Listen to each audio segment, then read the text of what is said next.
ni avenir Sénégal bi ñu bëgg ci taxawaayam ci posture politique am dafa bokk saa yu askan bi soxla réew mi soxla nit ñi war a dem en ordre dispersé avenir Sénégal bi ñu bëgg ni nañu fexe ba mutualiser ay énergie pour porter un projet ensemble la muy mujje nag ñun jàpp nañu ni ça a toujours été positif parce que man mii di wax ak yow yu processus yooyu ma def yëpp moo bokk mooñ ma te moo tax avenir Sénégal bi ñu bëgg mën a jàkkaarloog yow tey. d'accord mais moo mën a tax.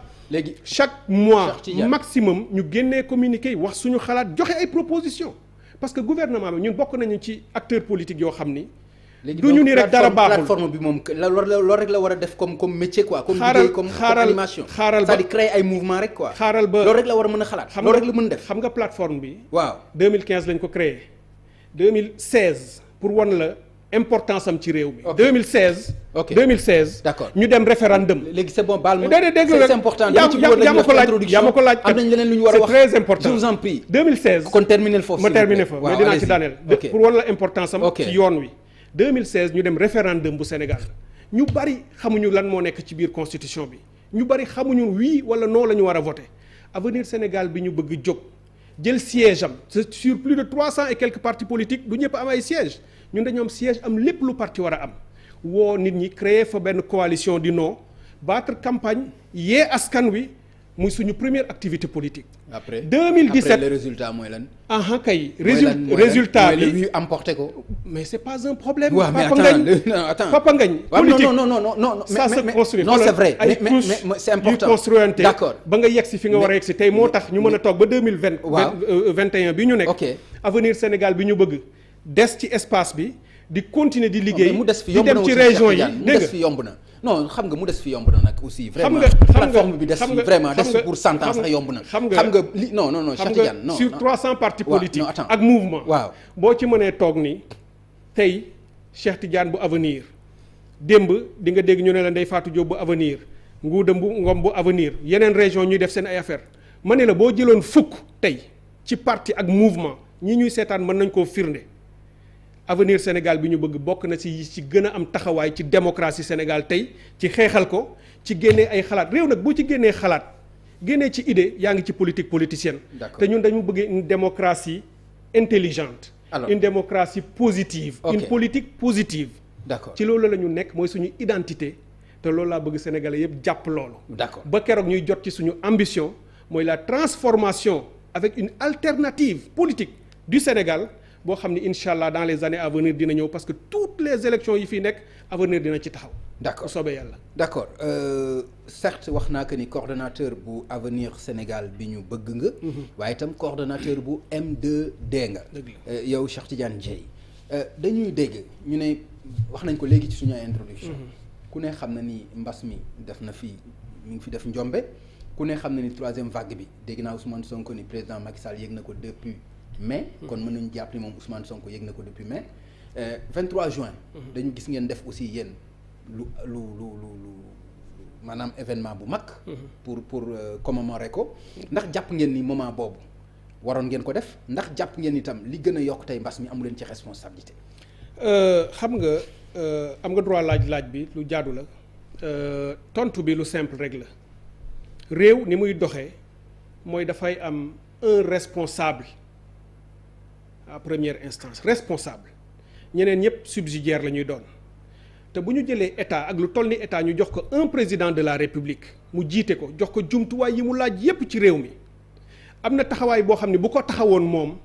23 juin du am dégg il faut que ma wax ko non du réaction xam nga Papa Ngagne xoolal bu yow seen mouvement lay laaj. ak seen leader. ak loo mën a wax. kan mooy leaderu seen mouvement. non attends man maay leader mouvement parce que man maay coordonnateur bi. d'accord jusqu'à preuve ba keroog ñu koy changer. d'accord ak yow leader bi. man maa koy jiite. mais ba keroog ñu koy changer. mooy M2D. gis nga. loolu kenn werante wu ko ni nga ko bëgg a tegee nii ci théorie kenn mënu ko teg. parce que ci kayit yi Ousmane Sonko nekk ci comme leader. mais xam nga ni. membre la ci. non attends waaw mais xam nga ni. membre la ci mais du ci n'importe quel membre. évidemment du ci ma Samba du ci ma Demba. évidemment donc te moom dafa am lu mu aspiré aussi moom. ci biir réew mi ñëpp xam ko. loolu moo tax aussi cëram la ndax laa la laaj. est-ce que seen cër la. ñu toll ci digg mbas mi noonu. événement bu toll noonu ngeen def ko ci biir dëkk bi.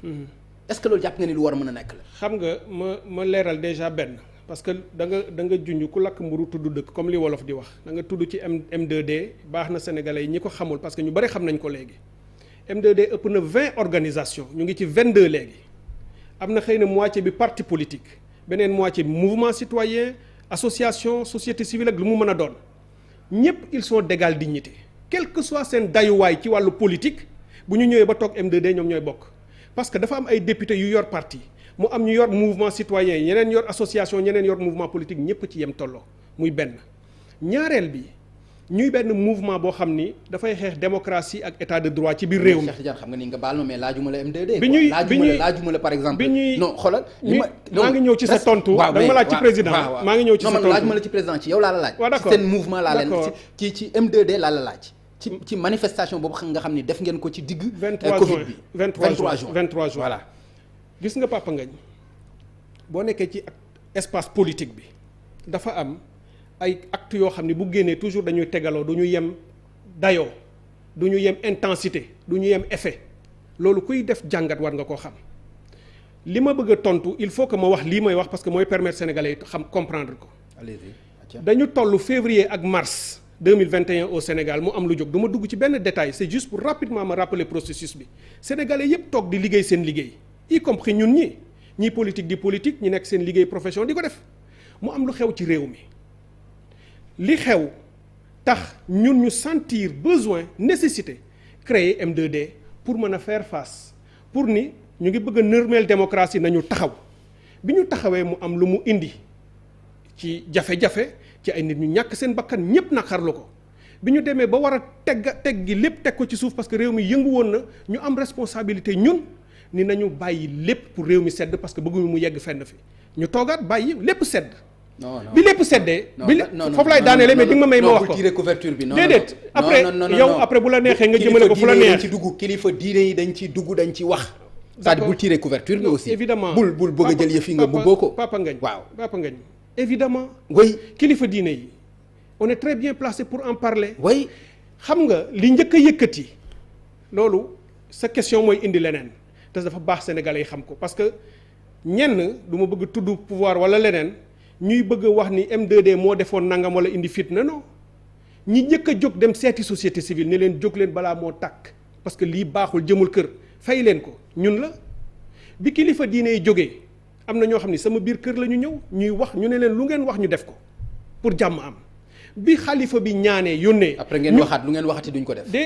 non ci seen discours mooy après lu ngeen waxati duñ ko def. kaay ma yokkaat la loo xam ne loolu ngeen waxaat marabu yi loolu ngeen waxaat kilifa diine kaay ma yokkal la wax ngeen ñu def mais lu ngeen waxati duñ ko def. kaay ma yokkal la lu raw sax lu gën a baax loolu. allez-y ci lu ñu def mooy ba ñu leen defalee la ñu wax ba pare parce que bi ñu wooyee nii nañu seet si ñu ne ko loo ñu ñaan ñu def ko loolu rek moo fi nekk waaye li nga xam ne moo ñu yëkkati woon ba ñu doon xeex teg nañ ko ci sa loxo yow nga jëm ñu ko lijjantil mu def ci kéemtalaay kattanam lépp sedd tegu ci suuf xam nga lu ñu ci teg ñun. xam nga lu ñu ci teg. xam nga lu ñu ci teg. ñu génnee benn këyit. bu ko sénégalais yi xamuñu ko xëy na yow jot nga ko gis. muy pacte ba ñu defee Bignona xam nga lu ñu ci bind pacte bi te jox nañ ko àddina bi yëpp nee nañu sax pouvoir bëgg nañu nga ñëw signé ko dañu ci ni ñun M2D signé nañu tey bés ni ki tey ni lépp lu yëkkati fitna wala jafe-jafe ci réew mi dàq nañ ko képp kuy woote politique ci fitna wala ci xeex wala ci aada ci waaso wala ci diine wala ci tariixa génne nañ la suñu biir lépp loo xam ne dina indi jafe-jafe ci wàllu politique au Sénégal ñun écarté wu nañ ko signé pacte bi mooy pacte de Bignona pour la paix et la stabilité nee nañu pouvoir bi ñun signé nañ ko ñëw leen signé ko ñu ànd ci ñu fexe ba ñëpp jot ko àddina bi yëpp yónnee nañ leen ko pour wane leen suñu bonne foi ñu toog jàpp suñu njàmbur bi ñu toogee mois de mai jot man mois de mai. xamuma mais choix Bignona bi nag pourquoi choix Bignona bi mais parce que mënoon na nekk Fouta d'ailleurs ñu ngi bëgg a dem Fouta. non pourquoi choix Bignona bi mais parce que Bignona dafa di département ci Sénégal. benn dégg nga. waaw Bignona ci ñi daanu ci xeex bi boo ko jëlee par département. mais na nga egg de. moo déglu ma rek. mais na nga egg de. moo ëpp ci ñi fa faatu. waaw dégg nga ma muy ñaar. waaw ñett. Bignona boo bëggee def pacte mënoon na nekk Ziguinchor. déglu rek ma yeggali. fi nga dëkk yow boo bëgg Ziguinchor encore voilà dëkk. waaw oui Cheikh Tidiane Dieye dëkk Ziguinchor lu am solo la. eggaleel waaw. Bignona Ousmane Sonko. oui eggaleel Sonko Ziguinchor Dieye Ziguinchor. Ziguinchor loolu moo tax mu am solo bokk na si tontu bi ma lay jox li tax ñu tànn zone boobu. mais pourquoi. waaw mais ma rek mu fa laa jëm Bignona parce que Sénégal li zone boobu dund région boobu ci sud Fouta dund ko Kaolack dund ko Tamba dund ko te région wu Sénégal la te mu metti ñëpp pendant lu jege 30 ans ñëpp di wut pexe du dëgg bi lii amee ñu gis politique ñu commencé ci dugal du ma ni pouvoir du ma ni opposition du ma ko sànni pouvoir dañu gis ay acteurs politiques de tous bords ñu commencé dugal ci politique yoo xam ne mën na cee ñàkk te baaxul ci Sénégal ñu ne bu ñu dee def pacte boo xam ni pacte la kan moo ko fi commencé déglu rek bu ñu dee def mais attends Cheikh Tidiane aussi vraiment non bu ñu dee def pacte boo xam ne dafay dajale Sénégalais yi affaire waaso kan moo ko ci dugal ku dul Ousmane Sonko xam nga kan moo ko ci dugal ci discours am du débat bu may fésal bu may tontu ci loolu parce que xam nga lu tax man bu ma toogee tudd Cheikh Tidiane Dièye originaire u Gandiol tey bu ñu ma nee foo dëkk ci Sénégal ma ne Ziguinchor c'est parce que xam nañu ni Sénégal loolu mënu fee taxaw ba kenn di ko fi dugal amul njëriñ ku mën a doon amul njëriñ nee naa la waaw boo nee Ousmane Sonko moo ko fa dugal non mais bien sûr non parce que dégg ngay déclaration parce que dégg nga li mu wax non xam nga processus politique moo tax ma jël précaution ne muy wax ak ay nijaayam dégg nga muy wax ak ay mbokkam mais man damay wax ak samay nijaay yu nekk Casamance mais loolu waxuñu loolu de non xam nga papa nga waxuñu da ngay gis ñuy wax ak Fouta non waxuñu da ngay gis ñuy wax ak feneen teguñu ko fenn du dëgg non mais loolu laa commencé non mais loolu laa lay wax li ma commencé mooy ñuy wax ak Fouta ak ñuy wax ak feneen teguñu ko fenn mais dama bëgg nga d'accord ni ñiy wax ak waa Casamance di leen woo samay nijaay ak samay umpaañ ak samay bàjjan mais ñooñu teguñu ko fenn papa ngañ waaw dama la ni suñu taxawaay mooy ok képp ku woote fii au Sénégal ci wàllu politique ni Casamance samay mbokk wala nga ni Fouta samay mbokk wala nga ni Dakar wala nga ni Dakar samay waxee lan nga ko rek mais attends wala nga ni Dakar samay mbokk mais bi mu ko waxee lan nga ko wax ku ko def Ousmane Sonko bi mu ko waxee lan nga ko wax xam nga papa ngañ bëgguma dugg ci boobu détail parce que doo génnee benn yoon firnde ni am na benn acteur politique y compris moom bu ni ñii rek ñoo may voter parce que man maay seen doom wala seen nangam nag non ku ne bu di politique am nga droit am base affective mooy fa nga dëkk bu fekkente ni ci telle ethnie moo fa majoritaire dañu la fay xeetale mais li ñu bëgg mooy ñu dépasser mooy la démocratie post-communautaire ñu dem ba dootul nekkati ci benn waaso te suñu taxawaay yépp mooy yee askan wi ba même bu ko parti politique wala acteur politique doon def askan wi duñ la ci topp. looloo ñu yóbbu Bignona. parce que dañu ni Bignona tey kuy wax ci Bignona laa bëggoon xam. mais moom laay wax ku bëgg a wax unité nationale. ku bëgg a wax unité nationale. ku bëgg a wax dajalewaat sénégalais yi autour de la nation de la république li ñëpp bokk da ngay dem fi nga xam ni moo amoon coow lu ñu doon wax nation bi dafa am ñu ci war a des ak ñu ci war a génn. du dëgg ñu dund ko ñun ñëpp mu metti ñu ne Bignona symbole la boo xam ne bu ñu ñëwee def fi pacte ñii nga xam ne mooy suñuy mbokk te dëkk foofu ci gox bi ñu taxaw foofu woo leen parce que ñoom ñëpp ñëwoon nañu ñu ne leen nañu ànd ak yéen woo waa Fuuta woo waa Fatick woo waa Dakar ni leen Sénégal loolu xeju fi te lu ngeen jàppoon yéen waa Bignona ak waa Casamance ak lu ko mën a sabab bés ñi ki tey nañu ànd ñun ñëpp teg ko ci suuf tabax Sénégal beneen mooy ban mooy Sénégal bi ñu bëgg li tax man may wax ak yow fii mooy Sénégal bi ñu bëgg parce que loolu daf cee am taxawaay bu am solo loolu moo indi Bignona bi leneen lu ci waay wax rek mooy politiciens yi nga xam ni xëy na ñu ngi daan wax bu ngeen demee Bignona dafa am lu tax mais man sañ naa ni man maa tax kon parce que fa laa dëkk Sénégal mu tëddee noonu bu ma nekkee jéey sama mbokk jóge Gandiol ñii nekk Bawol man ma juddoo Ziguinchor dëkk fa yaroo fa màgge fa c'est parce que Sénégal moo demee noonu te tey bu ñu doon dàq nit ñi ñu jóge Dakar foofu laay ñibbi donc loolu Papa Ngagne moo tax ñu ni nañu dem Bignona pour wane Sénégalais yi ni réew mi day xaw ma ban réew la ethnie xej wala ban réew la confrérie xej ci wàllu politique wala leneen waaye xejul Sénégal donc pacte boobu nga may ma rek ma daaneel foofu ba tey jii mu ñuy wax Papa Ngagne maa ngi ñaan parti au pouvoir loolu mooy lii dalal suñu xel parce que ñun ñëpp signé nañ ko kenn ci M2D bàyyiwul parti ko mouvement citoyen ñu ngi ñaan Benno Bokk Yaakaar xam nga état ay ñu signé ko prérogative am loolu ci la bokk waxuma état stabilité waxuma état de ok lan nga wax Benno Bokk Yaakaar ak parti politique yi ñoom laa wax parce que état ñoom moomuñu ko état ñun ñoo ko moom c'est la res publica mooy la chose publique maag yow a ci yem ak Macky Sall ak keneen ñun ñëpp ci bokk yem mais ñoom ñoo incarné état aussi dañu xam nga ni seen prérogative bokk na ci ñoom stabilité am loolu moom moo leen arrangé waaye ci seen i pratique mais naka la ñu non dafa am lan lu nga indi bëgg instabilité ñu signé ko lan nga bëgg ñu signé ko pacte boobu nga bëgg ñu signé ko